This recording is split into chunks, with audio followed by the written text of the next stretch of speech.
আমি আছি, মহুয়া মৈত্র আছে এবং সাগরিকা ঘোষ রয়েছে।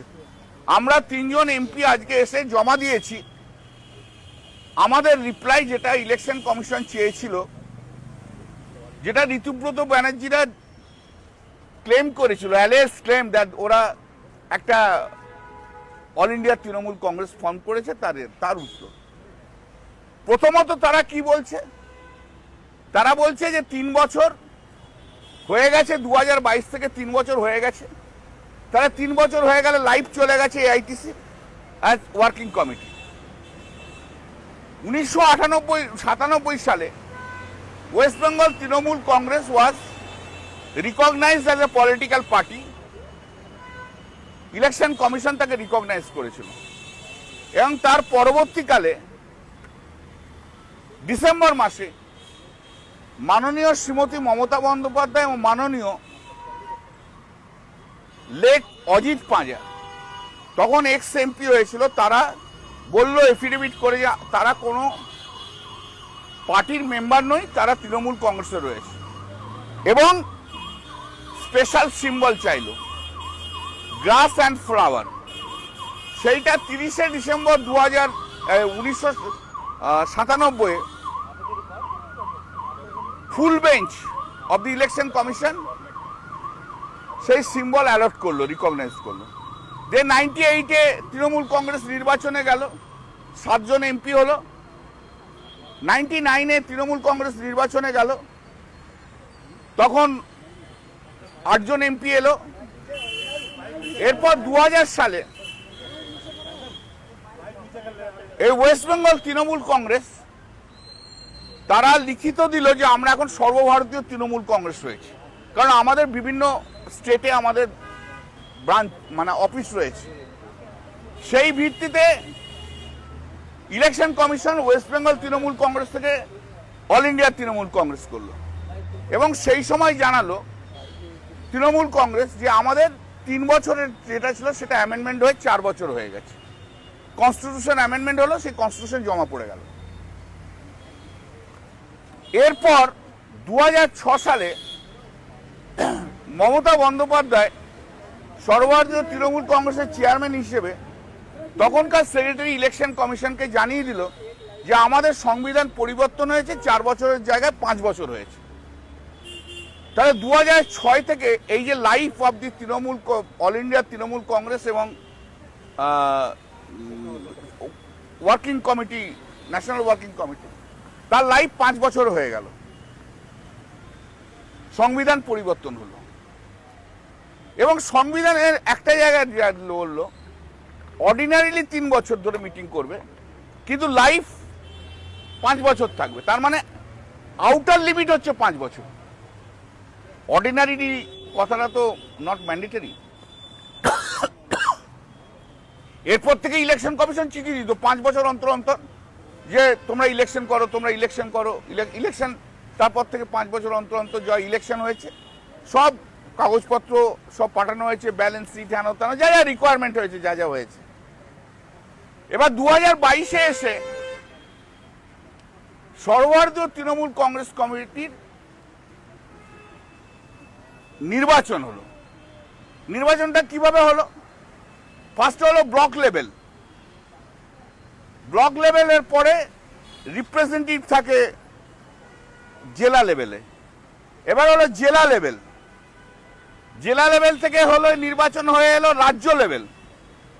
এবার রাজ্য লেভেলের থেকে সমস্ত রাজ্য, একটা পশ্চিমবঙ্গ রাজ্য নয় কিন্তু, আর যে সমস্ত রাজ্য আছে সবাইকার মিলিয়ে যে নির্বাচন হলো, তখন এআইটিসি তৈরি হলো এবং এআইটিসি তৈরি হওয়ার পর এআইটিসিতে চেয়ারপারসন হিসেবে নির্বাচিত হলেন মমতা বন্দ্যোপাধ্যায়, চেয়ারম্যান হিসেবে সর্বভারতীয় তৃণমূল কংগ্রেস।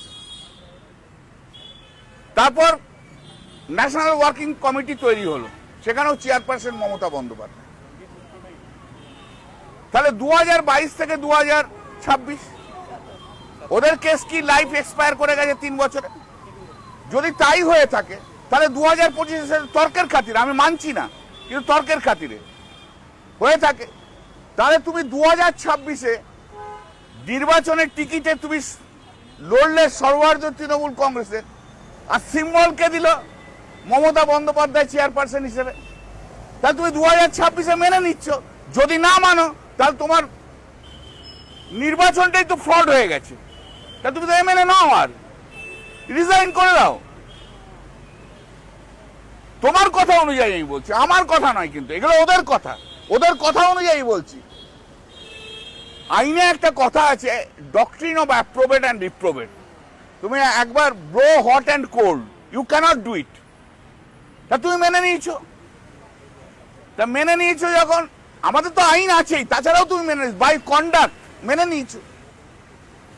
এরপর 6 মে সর্বভারতীয় তৃণমূল কংগ্রেস এমএলএদের মিটিং ডাকলো, সেটাও ওরা এলো, মেনে নিল।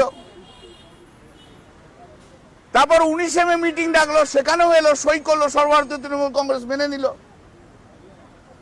এরপর এটা পুলিশের ঋতুব্রত ব্যানার্জি কমপ্লেন করলো, ফোর্স সিগনেচার নিয়ে জেনানি চলছে, সেখানেও বললো আমি সর্বভারতীয় তৃণমূল কংগ্রেসের মেম্বার, এমএলএ। এবার 3 জুন যে বলল, স্পিকারের কাছে একটা চিঠি দিল ওয়েস্ট বেঙ্গলের, সেখানে বললো আমরা সর্বভারতীয় তৃণমূল কংগ্রেসের ব্লক, তারাও মেনে নিলে। এরপর পরে এসে বলছো 3 বছর হয়ে গেছে, এক্সপায়ার করে গেছে, তাই জন্য আমরা নতুন করে একটা সর্বভারতীয় তৃণমূল কংগ্রেস তৈরি করছি। সর্বভারতীয় তৃণমূল কংগ্রেস তৈরি করতে গেলে কনস্টিটিউশন অনুযায়ী, ওরা বলছে কনস্টিটিউশন আছে, তাহলে কনস্টিটিউশন অনুযায়ী নিয়ম কি? আগে ব্লক তৈরি হবে, ব্লক তৈরি হওয়ার পর ডিস্ট্রিক্ট তৈরি হবে, ডিস্ট্রিক্ট তৈরি হওয়ার পর স্টেট তৈরি হবে, স্টেট তৈরি হওয়ার পর সর্বভারতীয় তৃণমূল কংগ্রেস তৈরি হবে, বিভিন্ন স্টেট তৈরি হবে। তা তো হয়নি, একটাও হয়নি, কেউ দেখেনি। কোথা থেকে রিপ্রেজেন্টেটিভ, কোথা থেকে ডেলিগেট আসছে, কে ডেলিগেট তৈরি করে দিল? নাম্বার 1, নিয়ম মানেনি, নিয়ম বহির্ভূত। নাম্বার 2, কোথায় ভাই মিডিয়াতে তুমি সার্কুলেট করলে? নিয়ম অনুযায়ী এবং আগের প্র্যাকটিস অনুযায়ী আমরা দুটো নিউজ পেপারে আমরা যা এটা অ্যাডভার্টাইজমেন্ট করতাম, হয়নি। স্পেশাল সেশন যেটা বলছে সেটা হয় কখন হয়? সর্বভারতীয় তৃণমূল কংগ্রেস যখন ডিসাইড করে কমিটি যে একটা স্পেশাল সেশন হবে, তাই হবে। তো তুমি সর্বভারতীয় তৃণমূল কংগ্রেস তখন এক্সিস্ট করছে, তারা বলেনি। তো তুমি না মেম্বার হয়ে সর্বভারতীয় তৃণমূল কংগ্রেস তৈরি না করে কি করে স্পেশাল সেশন করো? রং, ইলিগাল। স্পেশাল সেশনে কখনো ইলেকশন হয় না, জেনারেল সেশনে ইলেকশন হবে। এইবারে দেখো, অল এমপিস অ্যান্ড এমএলএস আর এক্স অফিসিও মেম্বার, তাদেরও ভোট দেওয়ার অধিকার আছে। 2022-এ যারা ছিল এমপি এমএলএ, তাদেরকে নোটিশ দেয়নি, ইনক্লুডিং 2024 সবাইকে নোটিশ দাওনি। তাহলে নোটিশ নেই, কিছুই নেই। একটা কি একটা হোটেল ফোটেলে কখনো সর্বভারতীয় তৃণমূল কংগ্রেস তৈরি হয়নি। তৃণমূল কংগ্রেসটা হচ্ছে তৃণমূল লেভেলের, এসব হোটেল সিস্টেম, এসব তৃণমূল কংগ্রেসের কোনো কালচার নয়। সব কালচার ভিন্ন করে দিয়েছে, লুকিয়ে ছুপিয়ে করে দিয়েছে, পুরোটাই ইলিগাল, অবৈধ। এটা ফ্রড, এটা হচ্ছে ফ্রডের প্রোডাক্ট। এমএলএ হিসেবেও রয়েছে, is the product of fraud. কি করে করে এসব? কারণ বিজেপির আশীর্বাদ রয়েছে।